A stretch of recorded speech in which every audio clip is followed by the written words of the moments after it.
ಶಕ್ತಿ ಯೋಜನೆಯಿಂದಾಗಿ ರಾಜ್ಯದ ಮಹಿಳೆಯರು ಉಚಿತವಾಗಿ ಸಾರಿಗೆ ಬಸ್ಗಳಲ್ಲಿ ಓಡಾಡ್ತಿದ್ದಾರೆ. ಆದರೆ ಆ ಮೂವರು ಫ್ರೀಯಾಗಿ ಬಸ್ನಲ್ಲಿ ಓಡಾಡಿಕೊಂಡೇ ಚಿನ್ನ ಎಗರಿಸ್ತಾ ಇದ್ರು. ಅವರೇ ಈಗ ಬಲಿಗೆ ಬಿದ್ದಿದ್ದಾರೆ.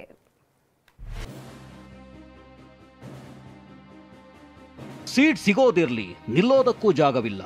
ಬಸ್ನ ಹತ್ತೋದಕ್ಕೂ ಎಲ್ಲರೂ ಸರ್ಕಸ್ ಮಾಡ್ತಿದ್ದಾರೆ. ಶಕ್ತಿ ಯೋಜನೆಯಿಂದ ಮಹಿಳೆಯರಿಗೆ ಸರ್ಕಾರಿ ಬಸ್ಗಳಲ್ಲಿ ಉಚಿತ ಪ್ರಯಾಣ ಭಾಗ್ಯ ಸಿಕ್ಕಿದ್ದು ಎಲ್ಲ ಬಸ್ಗಳು ತುಂಬಿ ತುಳುಕುತ್ತಿವೆ. ಆದರೆ ಹೀಗೆ ತುಂಬಿ ತುಳುಕುತ್ತಿದ್ದ ಬಸ್ಗಳನ್ನೇ ಟಾರ್ಗೆಟ್ ಮಾಡ್ತಾ ಕೈ ಚಳಕ ತೋರುತ್ತಿದ್ದ ಕಳ್ಳಿಯರು ಲಾಕ್ ಆಗಿದ್ದಾರೆ.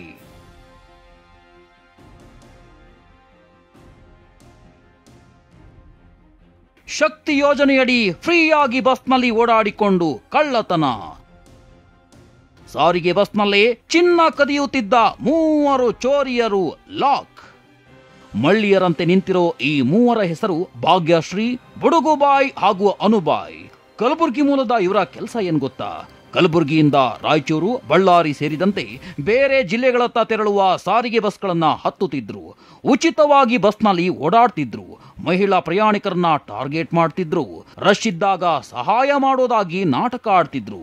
ಗಮನ ಬೇರೆಡೆ ಸೆಳೆದು ಓಲೆ, ಸರ, ವ್ಯಾನಿಟಿ ಬ್ಯಾಗ್ ಸೇರಿ ಬೆಲೆ ಬಾಳುವ ವಸ್ತುಗಳನ್ನ ಕದಿಯುತ್ತಿದ್ರು.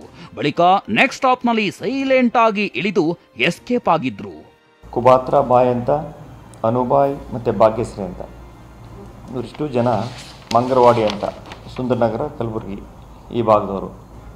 2 ಕೇಸಲ್ಲಿ ನಾವು ಅವ್ರನ್ನ ಅರೆಸ್ಟ್ ಮಾಡಿದ್ವಿ. ಅವ್ರದ್ದು ಏನಂದರೆ ಸ್ಪೆಷಾಲಿಟಿ ಏನು ಅಂತಂದರೆ, ಯಾರು ಮಹಿಳೆಯರು ಬಸ್ಗಳಲ್ಲಿ ಪ್ರಯಾಣ ಮಾಡಬೇಕಾದ್ರೆ ಅವ್ರ ಮಕ್ಕಳುಗಳನ್ನ ಎತ್ಕೊಳ್ಳೋದಕ್ಕೆ ಸಹಾಯ ಮಾಡೋದು, ಮತ್ತು ಅವ್ರ ಲಗೇಜ್ಗಳ ಎತ್ಕೊಳ್ಳೋದಕ್ಕೆ ಸಹಾಯ ಮಾಡೋದು, ಅವ್ರು ಒಟ್ಟಾರೆ ಪ್ರಯಾಣಕ್ಕೆ ಅಸಿಸ್ಟ್ ಮಾಡೋ ರೀತಿ ಮಾಡಿ ಅವ್ರ ಹತ್ರದಿಂದ ಬ್ಯಾಗು ಮತ್ತು ಅವ್ರ ಲಗೇಜಸ್ಸು ಅಥವಾ ಆಭರಣಗಳು ಇದನ್ನು ಗೊತ್ತಿಲ್ಲದ ರೀತಿ, ಅನುಮಾನ ಬರದ ರೀತಿ ತಗೊಂಡೋಗ್ಬಿಡೋದು. ಶಕ್ತಿ ಯೋಜನೆಯಡಿ ಉಚಿತವಾಗಿ ಸಂಚಾರ ಮಾಡ್ತಾ ಬಸ್ನಲ್ಲಿ ಮೂವರು ಕೈಚಳಕ ತೋರಿಸ್ತಿದ್ರು. ಅನೇಕ ಕಡೆ ಕರಾಮತ್ತು ತೋರಿದ್ದ ಇವರನ್ನ ರಾಯಚೂರು ಜಿಲ್ಲೆ ದೇವದುರ್ಗ ಪೊಲೀಸರು ಬಂಧಿಸಿದ್ದಾರೆ. ಏನೇ ಹೇಳಿ, ಉಚಿತ ಪ್ರಯಾಣ ಅಂತ ತುಂಬಿ ತುಳುಕುವ ಬಸ್ಗಳನ್ನ ಹತ್ತುವ ಮಹಿಳೆಯರು ಯಾವುದಕ್ಕೂ ಹುಷಾರಾಗಿರಿ. ಭೀಮೇಶ್ ಪೂಜಾರ್, TV9, ರಾಯಚೂರು.